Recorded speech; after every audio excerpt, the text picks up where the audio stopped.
بسم الله الرحمن الرحيم.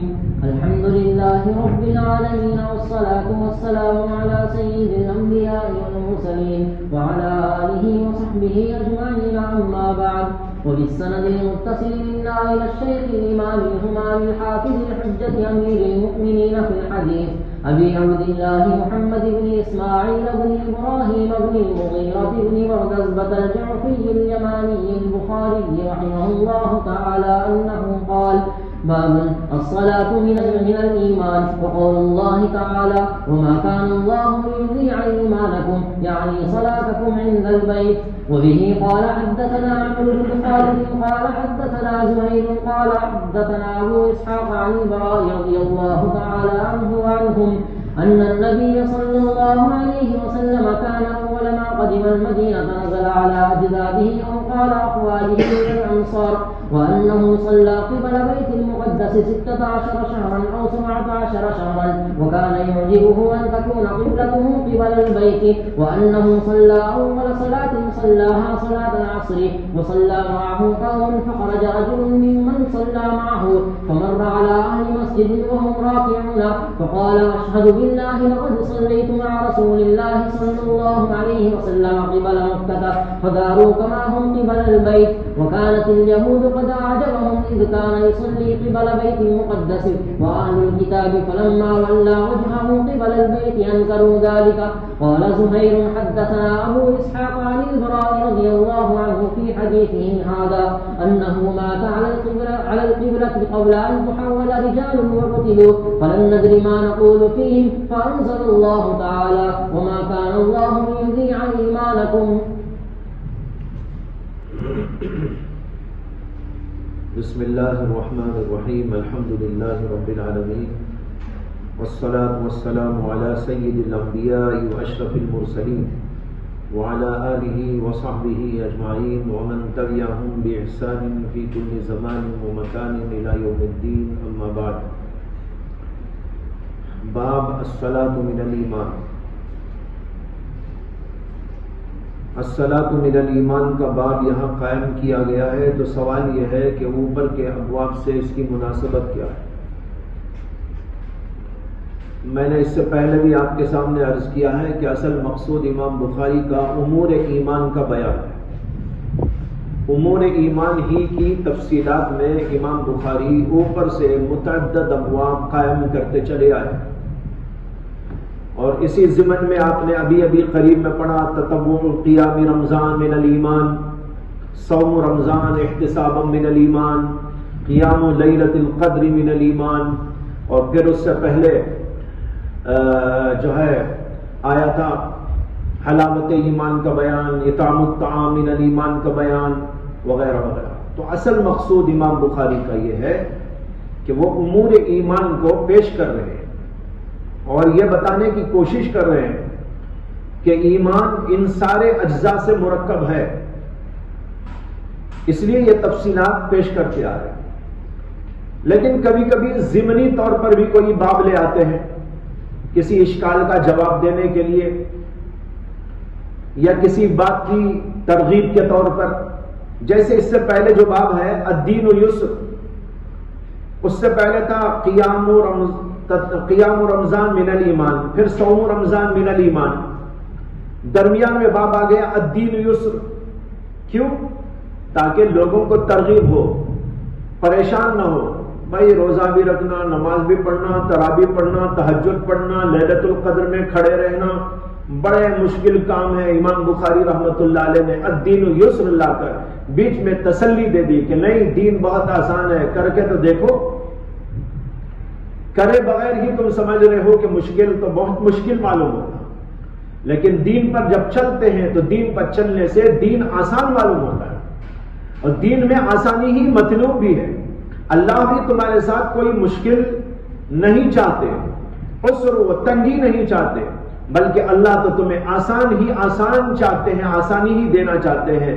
اسی لیے دین میں توغل، دین میں مبالغہ، دین میں تعمق بھی پسندیدہ نہیں ہے۔ اس کے لیے حدیث بیان کر دی احب الدین الی اللہ الحنیفیۃ السمحہ، اور پھر حدیث بیان کر دی ان الدین یسر، وَلَن يُشَادَّ الدِّينَ أَحَدٌ إِلَّا غَلَبَهُ فَسَدِّدُوا وَقَارِبُوا وَابْشِرُوا وَاسْتَعِينُوا بِالْغَدْوَةِ وَالرَّوْحَةِ وَشَيْءٍ مِّنَ الدُّلْجَةِ۔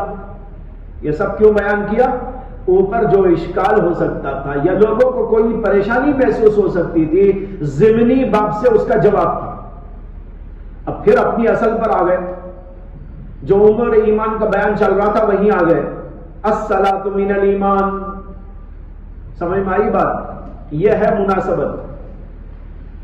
مناسبت کے بعد مقصد باب وہی ہے جو اوپر سے آپ پڑھتے چلے آ رہے ہیں کہ ایمان کے اجزاء ہیں اور ایمان کے ان اجزاء سے ایمان مرکب ہے، اس لیے ایمان زیادہ بھی ہوتا ہے کم بھی ہوتا ہے۔ الایمان قول و فعل، الایمان مرکب من ثلاثۃ اجزاء، التصدیق والعمل بالارکان والاقرار باللسان۔ یہ اوپر سے جو باتیں چلی آ رہی نا وہی اس کا بھی مقصد ہے کہ نماز بھی ایمان کا جز ہے۔ اب رہی یہ بحث کہ ایمان کا جز کون سا جز، تکمیلی جز یا تقویمی جز؟ تحقیق اوپر ہو چکی ہے کہ امام بخاری کے نزدیک بھی یہ تقویمی جز نہیں ہے، تکمیلی جز ہے، جیسے کہ امام اعظم ابو حنیفہ کے نزدیک ہے۔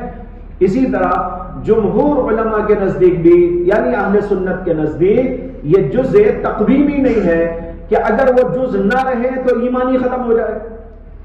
امام بخاری باب بیان کر چکے اوپر، انہوں نے کہا کہ المعاصی من امر الجاہلیہ، جتنے بھی گناہ کے کام ہیں وہ سب جاہلی کام ہیں۔ آگے کہا وَلَا يُكَفَّرُ صَاحِبُهَا بِارْتِكَابِهَا إِلَّا بِالشِّرْكِ، شرک اور کفر سے تو آدمی کافر ہوتا ہے، لیکن کسی معصیت کی وجہ سے اسے کافر نہیں قرار دیا جائے گا۔ لہذا نماز چھوڑ کر گناہ کرے وہ کافر نہیں ہے۔ اگر امام بخاری کے نزدیک یہ اجزائی ایمان تکمیلی جز نہ ہو کر تقویمی جز ہوتے تو پھر امام بخاری بھی معتزلہ اور خوارج کی طرح کہتے کہ نماز نہ پڑھنے والا کافر، شراب پینے والا کافر، روزہ نہ رکھنے والا کافر، اس لیے کہ جب ایک جز تقویم میں سے کم ہو جاتا ہے، قوام میں سے کم ہو جاتا ہے، وہ چیز ختم ہو جاتی ہے۔ اذا فات الجز فات الکل۔ لیکن امام بخاری نے اوپر کی صراحتوں سے ہم کو بتا دیا کہ میرے نزدیک معتزلہ کا قول باطل ہے، خوارج کا مسلک باطل ہے، اور میں یہ نہیں سمجھتا جیسے کہ وہ سمجھتے ہیں۔ تو آگے امام ابو حنیفہ رحمۃ اللہ علیہ کی قول ہی کے مطابق کہ یہ اجزائے ایمان تکمیلی اجزاء ہیں، تقویمی اجزاء نہیں ہے، وہی یہاں بھی بتانا چاہتے ہیں۔ یہ ہو گئی بحث۔ اب آگے امام بخاری نے الصلاۃ من الایمان ثابت کرنے کے لیے ایک حدیث پاک ذکر کی ہے، اور اسی حدیث کے شان نزول کے سلسلے میں ایک حدیث ذکر کی ہے۔ آیت کریمہ ہے وقول اللہ تعالی، یہ الصلاۃ پر عطف ہے۔ الصلاۃ یہ باب ہے، الصلاۃ من الایمان وقول اللہ، اور اگر باب کو آپ اضافت کے ساتھ میں پڑھیں باب الصلاۃ من الایمان تو اس صورت کے اندر یہاں بھی قولی پڑھیں گے، اس سے کہ اس صورت کے اندر یہ مضاف الیہ ہو جائے گا۔ باب الصلاۃ من الایمان و باب قول اللہ تعالی، یوں ہو جائے گا۔ یہ آگے آیت ہے وما کان اللہ لیضیع ایمانکم، اللہ تبارک و تعالی تمہارے ایمان کو ضائع نہیں ہونے دے گا۔ اس آیت کا شان نزول یہ ہے کہ حضرت سیدنا عبداللہ بن عباس رضی اللہ عنہ کہتے ہیں کہ جب اللہ کے رسول علیہ السلام نے اللہ کے حکم کے مطابق کعبۃ اللہ کی طرف نماز پڑھنی شروع کی تو بعض صحابہ کرام کو اشکال ہوا، اور وہ حضور صلی اللہ علیہ وسلم کی خدمت میں آئے اور عرض کیا کیف بمن مات من اخواننا قبل ذلك یا رسول اللہ وهم یصلون نحو بیت المقدس، اے اللہ کے رسول، ہمارے جو ساتھی، ہمارے جو بھائی اس حکم کے نازل ہونے سے پہلے بیت المقدس کی طرف نماز پڑھتے ہوئے گزر گئے، ان کا کیا ہوگا؟ اس کے جواب کے اندر اللہ نے نازل کیا وَمَا كَانَ اللَّهُ لِيُضِيعَ إِيمَانَكُمْ، اللہ تعالیٰ تمہارے ایمان کو ضائع نہیں کرے گا،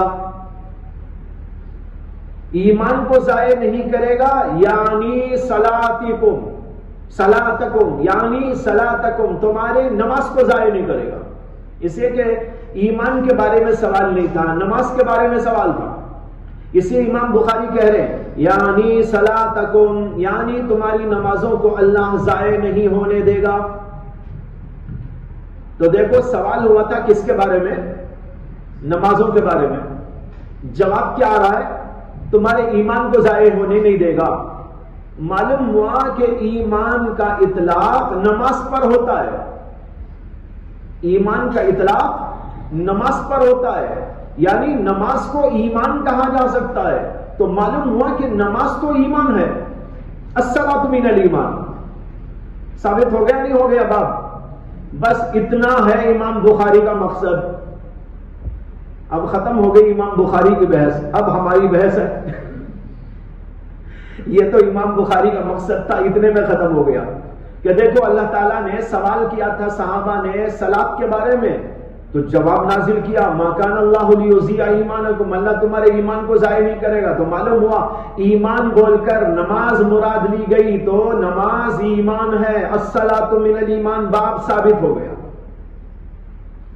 اب اس کے بعد یہاں چند بحثیں ہیں۔ پہلے تو آپ یہ سمجھیے کہ جو شان نزول عرض کیا گیا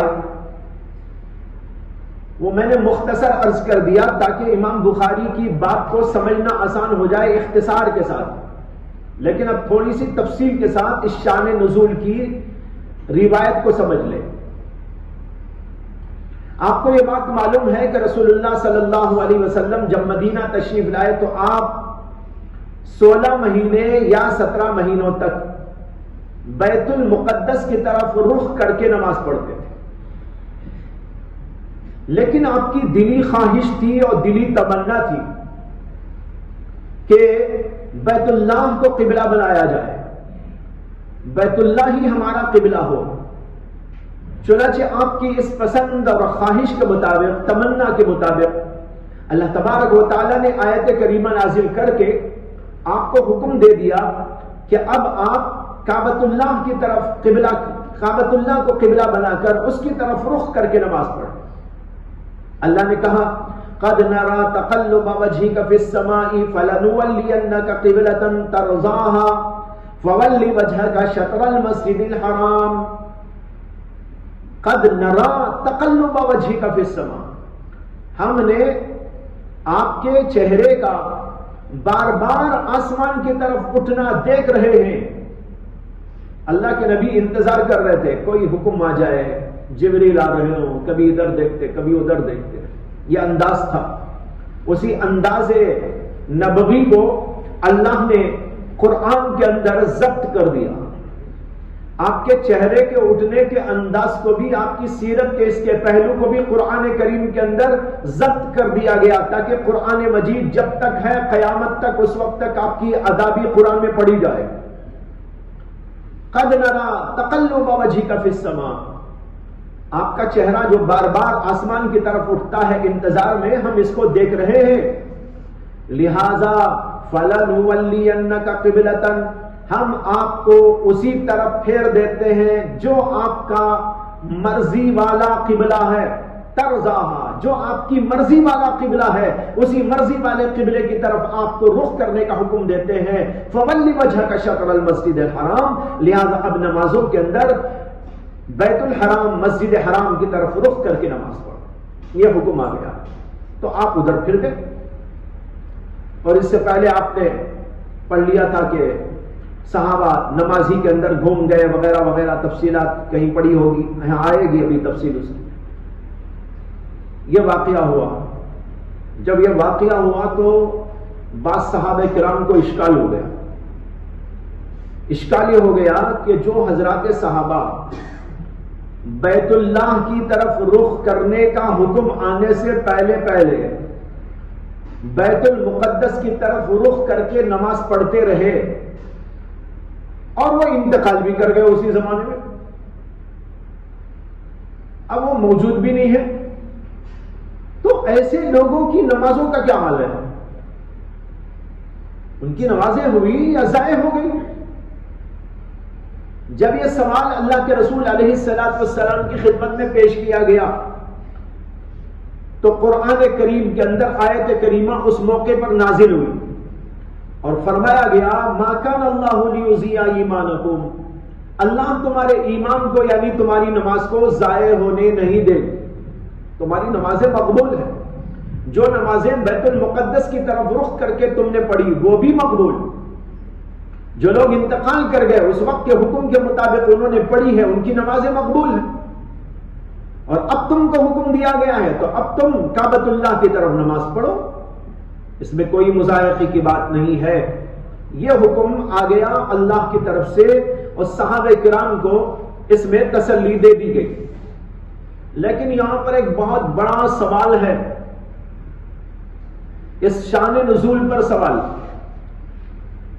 سوال یہ ہے کہ صحابہ کو آخر شبہ کیوں ہوا تھا؟ یہ تو کوئی شبے کی بات ہی نہیں ہے۔ ارے بھائی جو لوگ اس وقت نماز پڑھتے تھے وہ اللہ کے حکم کے مطابق نبی کی سنت کے مطابق پڑھتے تھے کہ نہیں؟ تو وہ بھی تو اللہ کے حکم کے مطابق بیت المقدس کی طرف نماز پڑھ رہے تھے نا۔ اب آیا حکم کعبۃ اللہ کی طرف چہرہ کر کے نماز پڑھو، تو اب وہ لوگ ادھر نماز پڑھیں گے، تو جو لوگ پہلے انتقال کر گئے تو آخر ان کی نمازوں کے بارے میں ان لوگوں کو شبہ کیا؟ بظاہر عجیب سی بات ہے یہ، اس لیے کہ ایک حکم پہلے تھا اس کے بعد ایک حکم آ گیا، اب آخر پریشانی کی کیا بات ہے؟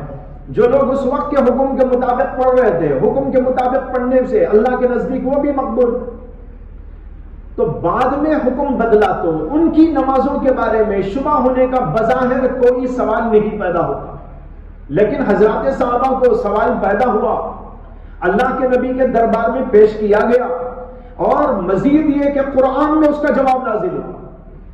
معلوم ہوا سوال معقول تھا، غیر معقول نہیں تھا۔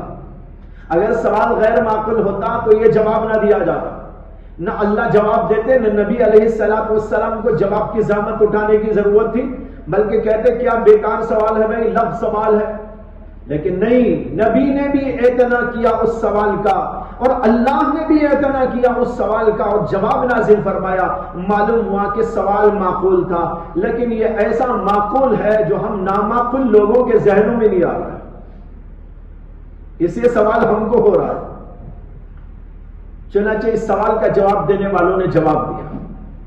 ایک جواب اس کا یہ دیا گیا ہے کہ اصل بات یہ ہے کہ قرآن کریم، اصل بات یہ ہے کہ اسلام کے اندر نسخ کا مسئلہ یہ پہلی دفعہ پیش آیا تھا۔ نسخ کا مسئلہ یہ پہلی دفعہ پیش آیا تھا، اس سے پہلے صحابہ کرام کو کبھی نسخ کے مسئلے سے سروکار نہیں پڑا تھا کہ بھئی ایسا بھی ہوتا ہے کہ ایک حکم پہلے دیا جاتا ہے اور پھر اس کے بعد حکم بدل جاتا ہے۔ یہ سب سے پہلی دفعہ ایسا ہونے پر صحابہ کو سوال پیدا ہوا، ارے بھائی کیا ہوگا؟ جو لوگ اس قبلے پر پڑھتے تھے نماز، ان کی نماز ہوئی کہ نہیں ہوئی؟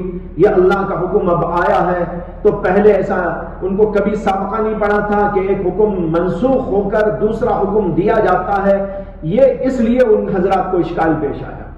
چنانچہ ابن عباس رضی اللہ تعالی عنہ سے یہ نقل کیا گیا ہے، علامہ ابن کثیر نے اپنی تفسیر میں ان کا یہ قول نقل کیا ہے، ما ننسخ من آیت او ننسیہا کی آیت کے تحت میں، کہ انہوں نے کہا کان اول نسخ من القرآن القبلہ، سب سے پہلا قرآن کے اندر جو نسخ کا حکم آیا تھا وہ قبلے کے بارے میں آیا، یہی جس کا ذکر ابھی ہو رہا ہے۔ تو چونکہ سب سے پہلی دفعہ صحابہ کو یہ صورتحال پیش آئی تھی اور پہلے کبھی اس کا تجربہ نہیں ہوا تھا، اس لیے ان کو اشکال پیش آ گیا کہ جو پہلے حکم پر چلتے تھے ان کی نمازوں کا کیا ہوگا۔ یہ ہے ایک جواب، لیکن بعض علماء نے اس جواب کے اوپر نقد کیا ہے، اور یہ کہا ہے کہ حضرت ابن عباس نے جو کہا کان اول نسخ من القرآن القبلہ، یہ ابن عباس رضی اللہ عنہ نے اپنے علم کے مطابق کہا ہے، ورنہ تو اس حکم سے پہلے بھی کئی احکام منسوخ ہو چکے تھے۔ سب سے پہلا نسخ تو نماز کا نسخ ہوا تھا، 50 نمازیں تھیں، اس کے بعد 5 نمازیں کر دی گئی، یہ تو ابتدا ہی میں ہو گیا، لہذا ایک تو یہ نسخ ہوا۔ اس کے علاوہ بھی بعض اور نسخ کے معاملے پیش آئے ہیں، اس لیے یہ بات کہنا کہ سب سے پہلے نسخ والا یہی مسئلہ پیش آیا تھا، یہ بات محل نظر ہے۔ دوسرا جواب جو اس کا دیا ہے وہ ذرا تفصیلی جواب ہے، اور شیخ الہند مولانا محمود حسن دیوبندی رحمت اللہ علیہ نے دیا، جس کو ہمارے کئی اکابر نے اپنی کتابوں کے اندر نقل کیا۔ یہ جواب تھوڑی سی تفصیل کے ساتھ سمجھنا ہوگا۔ حضرت شیخ الہند یہ کہتے ہیں، پہلے میں اختصاراً ان کے جواب کا خلاصہ بیان کرتا ہوں، جواب کے خلاصے کے بعد ان کی بیان کی ہوئی تفصیل عرض کرتا ہوں، اس لیے کہ کبھی ایسا ہوتا ہے کہ تفصیلی جواب میں اصل جو موضوع ہوتا ہے اس سے آدمی ہٹ جاتا ہے اور ذہنوں سے بھی نکل جاتا ہے، اس لیے میں خلاصے کے طور پر ان کے جواب کو پہلے ذکر کرتا ہوں، پھر انہی کی بیان کی ہوئی تفصیل عرض کرتا ہوں۔ حضرت شیخ الہند کا کہنا یہ ہے کہ بیت المقدس کا جو قبلہ مقرر کیا گیا تھا وہ اصل میں بطور امتحان مقرر کیا گیا تھا، مستقل حکم نہیں تھا۔ یہ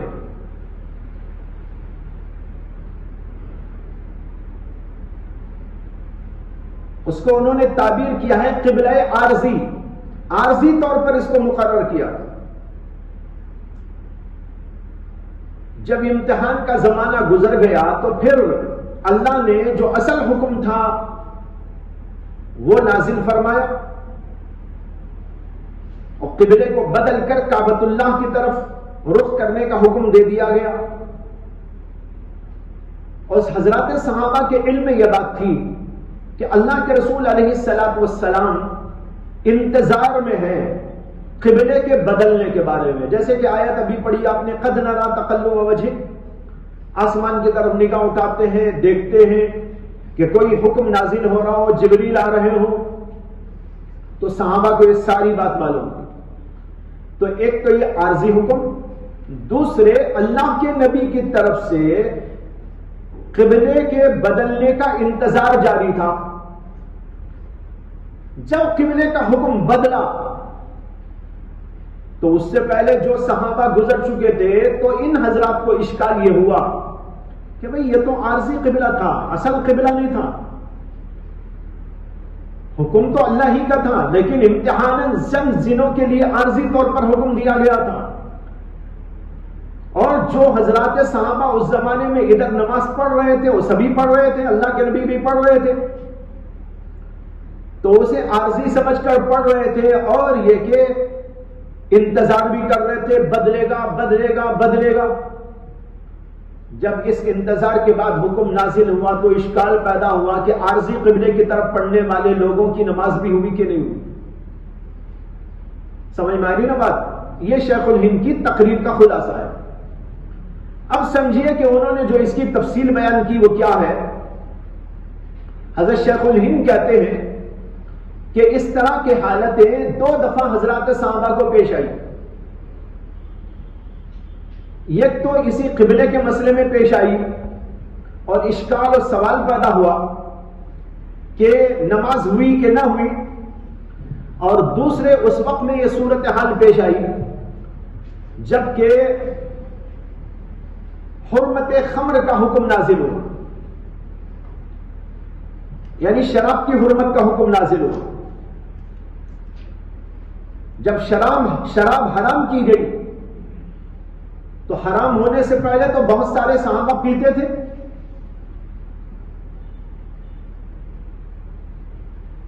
اور اسی زمانے میں بعض صحابہ کا انتقال ہو گیا، یعنی شراب کے پیتے ہوئے حالت میں ان کا انتقال ہو گیا. پہلے جائز تھی اسلام کے اندر, پی رہے تھے, اسی زمانے میں بعض صحابہ کا انتقال ہو گیا. جب بعض صحابہ کرام کا انتقال ہونے کے بعد اللہ کی طرف سے یہ حکم نازل ہوا تو حضرات صحابہ رضوان اللہ تعالی علیہم مجمعین کو اس سلسلے میں پریشانی لاحق ہوئی, اور انہوں نے آ کر اللہ کے نبی علیہ الصلوۃ والسلام سے اسی طرح کا سوال کیا کہ یا رسول اللہ, جو لوگ شراب کی حالت کے اندر انتقال کر گئے, شراب پیتے پیتے انتقال کر گئے, ان کے پیٹوں میں شراب تھی, انتقال کر گئے, تو ان کی مغفرت بھی ہوگی کہ نہ ہوگی؟ قرآن کریم کے اندر اسی کے جواب کے اندر یہ آیت نازل ہوئی, لیس علی الذین آمنوا وعملوا الصالحات جناح فیما طعموا اذا اتقوا وآمنوا وعملوا الصالحات ثم اتقوا وآمنوا ثم اتقوا واحسنوا واللہ یحب المحسنین. ان لوگوں کے اوپر جو کہ ایمان رکھتے ہیں اور عمل صالح کرتے ہیں, کوئی گناہ ان باتوں میں نہیں ہے جو انہوں نے کھایا پیا, شراب پی یا کچھ اور, اس کے اندر کوئی گناہ ان کے اوپر نہیں ہے. اذا اتقوا وآمنوا, جبکہ وہ تقوی کی زندگی گزار رہے ہوں اور ایمان رکھتے ہوں, عمل صالح کرتے ہوں, پھر ایمان تقوی کی زندگی کرتے ہوں, ایمان رکھتے ہوں اور تقوی کی زندگی کرتے ہوں اور اچھائی کرتے رہتے ہوں. یہ آیت کریمہ انہی کے بارے میں نازل ہوئی. تو حضرت شیخ الہند کے کہنے کا مطلب یہ ہے کہ ایک اس موقع پر یہ سوال پیدا ہوا صحابہ کو کہ قبلہ بدل گیا تو پہلے قبلے کی طرف نماز پڑھنے والوں کی نمازوں کا کیا حکم؟ دوسرے اس موقع پر جب شراب کی حرمت نازل ہوئی تو شراب کی حرمت سے پہلے جو لوگ کے شراب پی رہے تھے اور انتقال بھی ان کا اب ہو گیا ہے, ان کا کیا ہوگا؟ ان کی مغفرت ہوگی کہ نہ ہوگی؟ دونوں کا جواب یہ ہے, ان کی مغفرت بھی ہوگی, ان پر کوئی گناہ نہیں, اور ان کی نمازیں بھی قبول ہیں. شیخ الہند کہتے ہیں یہ سوال ان حضرات کو کیوں پیش آیا؟ کہتے ہیں کہ شراب کی حرمت سے پہلے شراب کی حرمت کے نازل ہونے کے آثار دکھائی دے رہے تھے. یہ نقطہ یاد رکھو, یہ شیخ الہند کی دقیق ایک تقریر ہے, ان کی دقیق فہم کا نتیجہ ہے. کہتے ہیں کہ شراب کی حرمت تو نازل نہیں ہوئی تھی, لیکن شراب کی حرمت کے آثار شروع ہو گئے تھے. آج نہیں تو کل حرام ہونے والا ہے, آج نہیں تو کل حرام ہونے والا ہے. پہلے تو اللہ تبارک و تعالیٰ نے شراب کے بارے میں یہ کہہ دیا, یسألونک عن الخمر والمیسر قل فیہما اسم کبیر ومنافع للناس. لوگ آپ سے سوال کرتے ہیں شراب کے بارے میں, جوئے کے بارے میں, آپ کہہ دیجئے اس کے اندر بہت بڑا گناہ ہے اور لوگوں کا کچھ نفع بھی ہے. اس میں بھی اشارہ دے دیا کہ ایک بری بات ہے, گندی چیز ہے, گناہ کا کام ہے. اشارہ ہوا نہیں ہوا؟ حرمت کا حکم تو نہیں آیا لیکن اشارہ تو مل گیا تھا. پھر اس کے بعد یہ واقعہ ہوا کہ کچھ صحابہ شراب پی رہے تھے, نماز کا وقت ہوا, اسی شراب کی حالت میں نماز پڑھنے کے لیے آ گئے. ایک صحابی نے نماز پڑھائی, سورہ فاتحہ پڑھی, اس کے بعد سورہ قل یا ایھا الکافرون پڑھی. اس کے اندر انہوں نے پڑھا قل یا ایھا الکافرون اعبد ما تعبدون. کتنی بڑی غلطی ہو گئی. قل یا ایھا الکافرون لا اعبد ما تعبدون کو جا کے قل یا ایھا الکافرون اعبد ما تعبدون. اللہ کہتے ہیں اے نبی آپ کافروں سے کہہ دیجئے میں ان بتوں کی پوجا نہیں کرتا, ان چیزوں کی پوجا نہیں کرتا جن کی پوجا تم کیا کرتے ہو. اور اس کا مطلب تو یہ ہوا کہ اے کافروں میں اسی کی عبادت کرتا ہوں جس کی تم عبادت کرتے ہو. یہ تو عین کفر ہو گیا, عین شرک ہو گیا. جب اس طرح کا واقعہ پیش آیا, قرآن کے اندر آیت کریمہ نازل کر دی گئی اور فرما دیا گیا یا ایھا الذین آمنوا لا تقربوا الصلاة وانتم سکارى حتی تعلموا ما تقولون. جب تک تمہارا نشہ نہ اتر جائے نماز کے قریب نہ ہو. لا تقربوا الصلاة وانتم سکارى, حالت نشا میں تم نماز کے قریب نہ جاؤ جب تک کہ نشہ اتر کر تمہیں پتہ نہ چل جائے کہ کیا بول رہے ہو، کیا پڑھ رہے ہو. تمہیں اندازہ ہی نہیں ہو رہا ہے کہ کیا پڑھ رہے ہیں، کفریہ جملہ پڑھ رہے ہیں اور اندازہ نہیں ہو رہا ہے. جب تک کہ نشہ نہ اتر جائے تمہارے لیے حلال نہیں ہے کہ نماز پڑھو. اس میں نماز کے اوقات کے علاوہ میں پینے کی اجازت ہو گئی، لیکن نماز کے اوقات کے قریب پینے کی حرمت نازل ہو گئی. نماز کے قریب نہ پیو، اتنے زیادہ پہلے پی لو کہ نشہ اتر سکے. اس آیت کا یہی مفہوم ہے لا تقربوا الصلاۃ کا. یہ مطلب نہیں ہے کہ نماز کے قریب نہ جاؤ، مطلب یہ ہے کہ نماز سے بہت پہلے شراب پی کے نشہ اتار لو پھر آؤ نماز پڑھنے کے لیے. اس میں بھی اشارہ ہو گیا کہ یہ گندی چیز ہے اور اس کے اندر نقصانات ہیں اور اس کے اندر جو ہے دماغ کی خرابی ہے. آدمی نشے کے اندر اچھے اور برے کا فرق نہیں کر سکتا ہے، اس لیے نماز کے اوقات کے قریب میں منع کر دیا گیا. یہ آثار تھے، حرمت کے آثار. بعد میں چل کر حکم ہی نازل ہو گیا انما الخمر والمیسر والانصاب والازلام رجس من عمل الشیطان فاجتنبوه. شیخ الہند کہتے ہیں کہ جب آثار حرمت نظر آ رہے تھے تو ان لوگوں کو چاہیے تھا کہ وہ بچنا شروع کر دیتے، لیکن پھر بھی بچے نہیں. پیتے پیتے ہی زندگی کر دی اور دنیا سے چلے گئے. اب حرمت شراب نازل ہوتے ہی صحابہ کو اشکال ہو گیا کہ جو لوگ اس زمانے میں بچے نہیں اور شراب پیتے پیتے چلے گئے جبکہ آثار حرمت نظر آ رہے تھے تو ان کا کیا ہوگا. لیکن چونکہ حرام بھی ہوئی تھی شراب، اس لیے اللہ نے ان کو جواب دیا کہ نہیں، ان کے اوپر کوئی گناہ نہیں. دوسرا یہ موقع ہے کہ اس کے اندر بھی آثار تھے. کس بات کے آثار؟ کہ بدل جائے گا بدل جائے گا. تو ایسے موقع پر جو حضرات انتقال کر گئے تو حضرات صحابہ کے دل کے اندر خلش پیدا ہو گئی کہ بھئی جو اصل قبلہ تھا، جو عارضی قبلہ تھا، اسی کے اوپر نماز پڑھتے ہوئے لوگ چلے گئے، جبکہ اصل قبلے کا حکم تو اب آیا ہے. تو ان کی نمازیں ہوئی کہ نہ ہوئی، اس کا جواب اس کے اندر دیا گیا. یہ ہے حضرت شیخ الہند رحمت اللہ علیہ کی تقریر کا خلاصہ. اس کے بعد بہت بڑا ایک اشکال ہے، اس کا جواب بھی ہے جو انشاءاللہ کل آپ کے سامنے عرض کیا جائے گا. وآخر دعوانا الحمدللہ رب العالمین.